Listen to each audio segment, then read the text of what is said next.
ऐसे तो ये बिल जो है ये बहुत महत्वपूर्ण बिल है। एक तरफ से ये गेम चेंजर भी हो सकता है। जैसे मैंने पहले भी जब 2021 में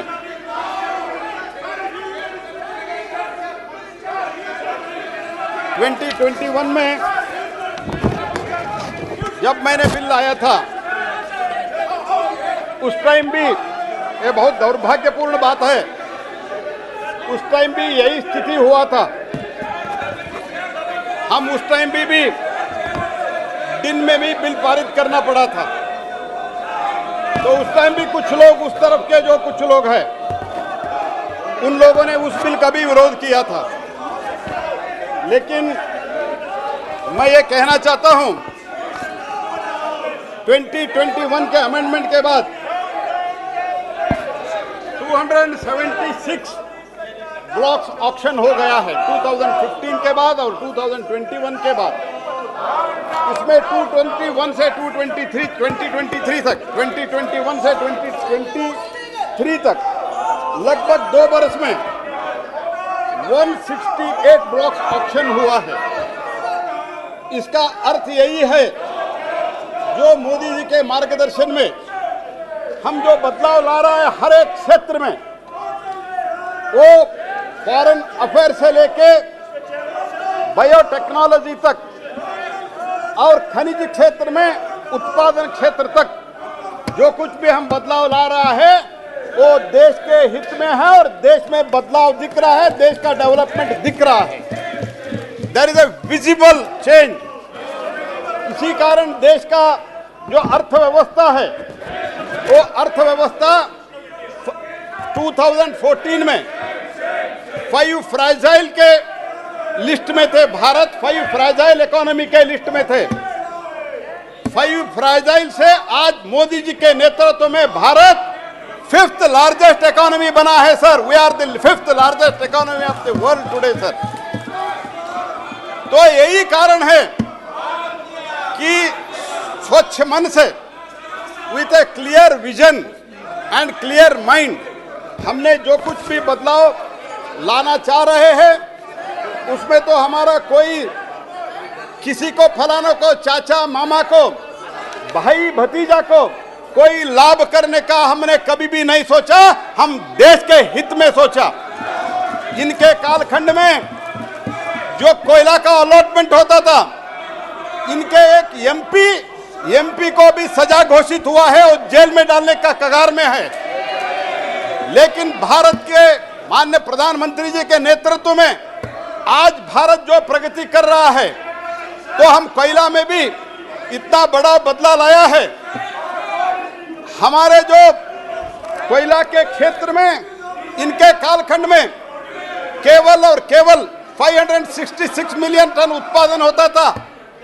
आज मैं गर्व के साथ कहना चाहता हूं, इस बरस हमारा 1000 million ton, that is 1 billion ton से ज्यादा कोयला हम उत्पादन करके इस देश का जो एनर्जी क्षेत्र है, वो एनर्जी क्षेत्र को आत्मनिर्भर बनाने हम जा रहे हैं सर।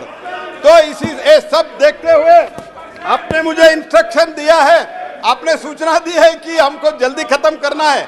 मुझे ऐसे बहुत कुछ चीज बोलना था सर। तो क्योंकि जो कुछ भी बदलाव इस देश में हुआ है उसको हम अभी इलेक्ट्रिक व्हीकल में बात कर रहे हैं, हम लिथियम के बात कर रहे हैं। हम पहले भी कोयला सिर्फ और सिर्फ इंपोर्ट के बारे में बात करते थे। आज हम कोयला इंपोर्ट उत्पादन इतना कर रहे हैं कि आने वाले 1-8 वर्ष में 25-26 तक कोयला, थर्मल कोयला हम इंपोर्ट करना बंद करने का एक निर्णय करके हम आगे बढ़ रहे हैं सर। ये सब मन में रखते हुए हमने जो बदलाव लाया है, ये जो बदलाव लाया है, मैं इतना ही कहना चाहता हूं कि इसमें हम 3 बदलाव लाया है। एक तो पहले हम CL और ML कंपोजिट लाइसेंस देते थे और माइनिंग लाइसेंस देते थे। आज हमने एक्सप्लोरेशन लाइसेंस देने का एक प्रावधान इसमें रखा है। हम एक्सप्लोरेशन लाइसेंस देने का प्रावधान इसलिए रखा है कि सारे दुनिया में जूनियर माइनर्स एक्सप्लोरेशन करते हैं और माइनिंग कंपनी इसका माइनिंग करते हैं। तो हमारे देश में ये प्रावधान नहीं था। हमने इसमें प्रावधान ये रखा है कि हम एमएल, सीएल और सीएल के साथ अभी ईएल एक्सप्लोरेशन लाइसेंस का प्रावधान रख रहे हैं। वो भी ट्रांसपेरेंट ऑक्शन के रूट से होगा। उसमें भी रेवेन्यू शेयरिंग का प्रावधान है, वो भी पूरा से पूरा ऑक्शन के रूट से होगा सर। इनके तरह जैसे इन लोगों ने अलॉटमेंट करके डिस्क्रिशनरी रूट लेके अलॉटमेंट करके इन लोगों के एमपीओ को और कई अधिकारियों के इनके कारनामे का कारण जेल में भेजना पड़ रहा है, ऐसे हम नहीं कर रहे। हम जो कुछ भी कर रहे हैं मोस्ट ट्रांसपेरेंट वे में कर रहे हैं। और हम पोटैश का भी एक्सप्लोरेशन अभी कर रहे हैं और पोटैश का माइनिंग भी होगा सर।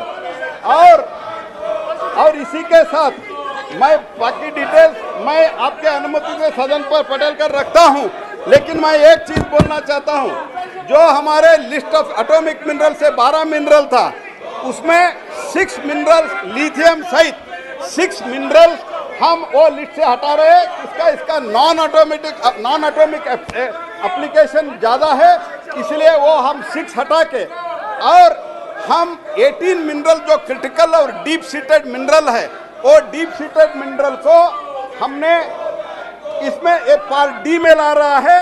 वो पार्ट डी में हम जो ला रहा है उसका ऑक्शन हम सेंट्रल गवर्नमेंट से करेंगे। उसका जो माइनिंग लीज है और कंसेशन है वो राज्य सरकार देगा। ऑक्शन का बोझ हम उठाएंगे।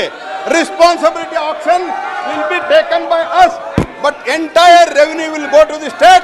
This is the thinking, this is the approach of the Modi government. And पहले क्या होता था, अलॉटमेंट रूट से सिर्फ रॉयल्टी दिया जाता था। हम प्रीमियम करा के ऑक्शन करा के इसके क्या क्या बदलाव हुआ है मैं बताना चाहता हूं। 2014 से पहले ओडिशा का रेवेन्यू था सिर्फ 5000 करोड़, आज हुआ है 49,000 करोड़। ये सिर्फ और सिर्फ माइनिंग का रेवेन्यू मैं आपको बता रहा हूं, ये बदलाव हुआ है। और तीसरा है, और हम ये 3 क्षेत्र में जो बदलाव, एक तो हम एटॉमिक मिनरल से 6 मिनरल निकाल रहे हैं, और तीसरे में हम पूरा 24 मिनरल्स को हम एक क्रिटिकल और डीप सीटेड मिनरल में डाल के ग्रुप डी में ऑक्शन हम कर रहे हैं। रेवेन्यू मिल रहा है स्टेट को। यही कहते हुए इसमें मैं इतना ही कहना चाहता हूं, इसमें बीच सैंड मिनरल हम इंक्लूड नहीं किया है। Beach sand mineral public sector के लिए रिजर्व होगा। इसके लिए मुझे हमारा एमओएस मंत्री जो है मुरलीधरन जी केरल से और प्रेमचंद्रन जी भी हमको रिक्वेस्ट किया था। हमने वो रिक्वेस्ट को हम स्वीकार कर लिया है। हम बीच सैंड मिनरल को भी हम इसमें बाहर रखे हैं। तो ये कहते हुए थैंक यू। और बाकी मेरा स्पीच जो है, प्रश्न यह है कि विधेयक पर विचार किया जाए।